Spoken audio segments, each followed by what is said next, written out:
Brooklyn Independent Television. Welcome to Healthbeat Brooklyn on Brooklyn Independent Television. I'm Dr. Monica Sweeney. When people talk about a beautiful woman, you often hear the comment, she has good bones. But as a woman ages, good bones shifts from good looks to good health. We're talking about osteoporosis, the loss of bone strength. It's estimated that nearly 3 million New Yorkers have osteoporosis, or are at significant risk of developing it. While it does affect older men, many more older women suffer from the potentially dangerous condition. Here's Healthbeat's Kathy Renone. If I break my bones because of the disease that I have, it would be very dangerous to my body. Ina James is 77 and she has osteoporosis, a silent disease that causes the weakening of the bones, making them prone to fracture.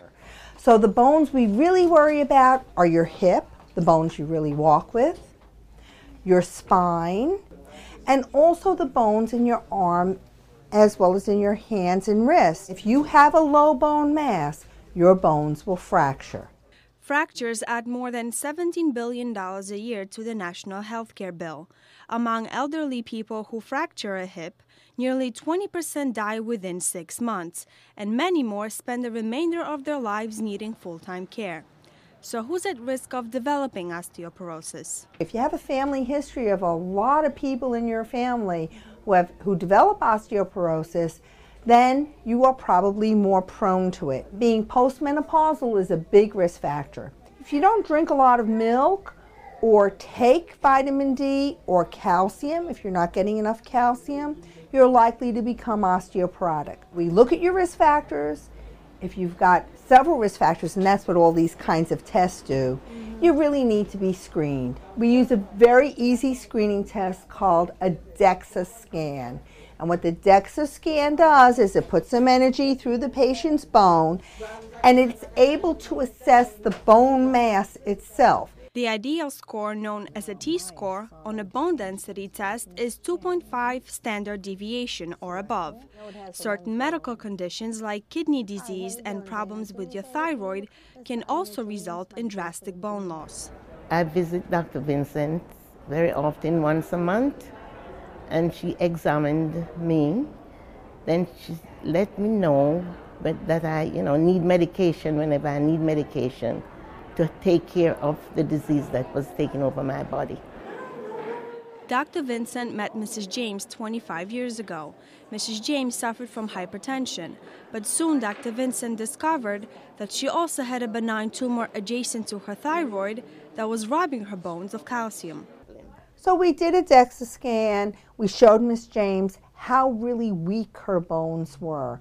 Her bones looked like glass. Mrs. James had full-blown osteoporosis, but it took her 7 years to muster the courage to undergo surgery to remove the tumor from her neck. You're right. There are dozens of bone loss drugs. The question is, how do you know if or when to take them? Almost all of our osteoporosis meds work to keep you from resorbing bone. So you're giving the bone the calcium and vitamin D, and you're keeping it from being chewed up by those little Pac-Men, those osteoclasts. Now, if you think about it, if you are on that kind of a medication and you have a fracture, your fracture may not heal. Very often after a fracture, let's keep the vitamin D and the calcium, but take away the medication for a few months, maybe a month or two, and then your osteoclasts will become active, but they'll be able to take away all the debris so your body can build new bone, and then you give it back. When she fell down the stairs at home several years ago, Mrs. James broke her breastbone into about 100 pieces. Fortunately for her, none of those pieces went through her heart, but she was in a lot of pain. And we treated her, and she's been doing just fine. And as we've treated her for her osteoporosis, and she's taken her calcium and vitamin D over the years, her bones have gotten stronger and stronger. And despite the fact that she's postmenopausal, I think pretty soon we may be able to stop her medicine, but not her calcium and vitamin D. That she's going to need. Mrs. James does a lot of walking. She also follows a bone-healthy diet. Sardines, anything that's going to contain some calcium and vitamin D will do you good for your bones. I'm feeling great. I think I am strong. So for the hips, walking is a great exercise. In general, aerobics, anything that's going to pull against the bone, or even for your spine, in addition to walking, swimming can be helpful. Osteoporosis medication should be your last resort, doctors say, because like all meds, they can cause serious side effects. Studies have shown that drugs currently available on the market are far from perfect, and they're only about 50% effective at preventing fractures. People who continue to take in enough calcium and vitamin D and do their exercise, guess what? They don't develop osteoporosis. All these drugs cost money. You shouldn't take them unless you need them.